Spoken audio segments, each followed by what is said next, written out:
got me. They got me good. So today I want to talk about the glitch, or the Cash App method, right? Now, this is how scammers are doing it and getting away with it, right? So jumping right into today's video, the tools that you will need. One, a Cash App account.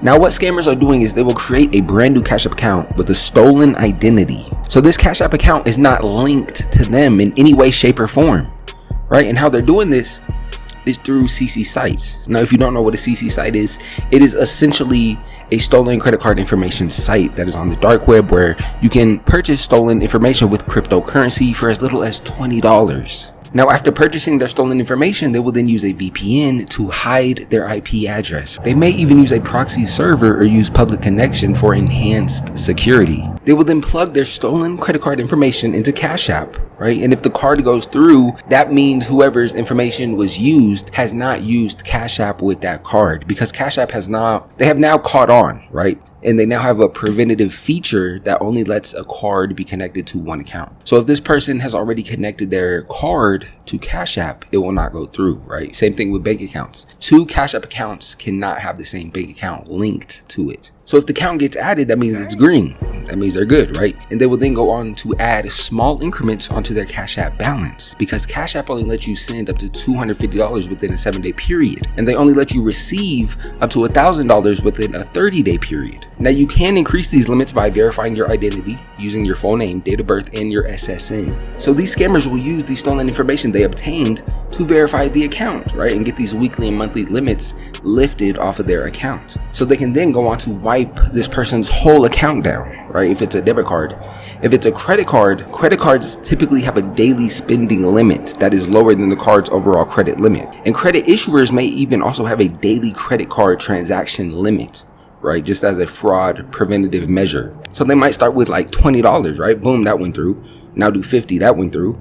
Add cash, $100, $100, right? Then they'll just go on to add cash until their balance, until the card gets declined. And then they'll go cash out. Now, how do scammers cash out? Because they obviously don't want to send this money to a bank account that is connected to their personal identity. That would be dumb, right? So what they'll do is they will go get an open up. Now, what is an open up? A open up is a bank account that has been opened up with the sole intention of committing bank fraud, right? So what scammers will do is they will use their stolen identities to open up bank accounts. They can even buy an open up that's already been aged from any banking institution of their choice. And some of these open ups even come with fake IDs, which just makes cashing out 10 times easier, because you can then go on to verify the account to get the weekly and monthly limits lifted. So they will get their open up and use that information to cash out. That way the paper trail doesn't link back to them. They can then take their license plate off of their vehicle and visit a ATM at 2 in the morning to withdraw the funds. Another method is using the Cash App card to make ATM withdrawals, right? After creating the Cash App card PIN. However, this involves sending your address to Cash App in order to receive this Cash App card, right? And obviously scammers do not like giving out their personal address. So they will either have this card sent to a PO box that they paid some homeless guy to open, maybe even an abandoned house, or they'll just use an open up. But this is how scammers are using Cash App, stolen identities, and stolen credit card information to funnel money into their own pockets. This is why I always preach to keep your card information safe, and you never want to carry a debit card, because it is an exact link to your money. You want to carry a credit card instead, because it is not connected to your money.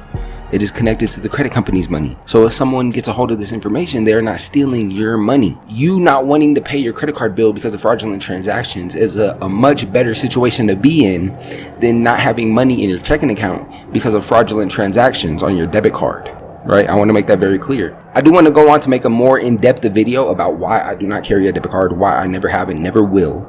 I think a lot of people could learn a lot from hearing that information. But anyways, ladies and gentlemen, this has been the Cash App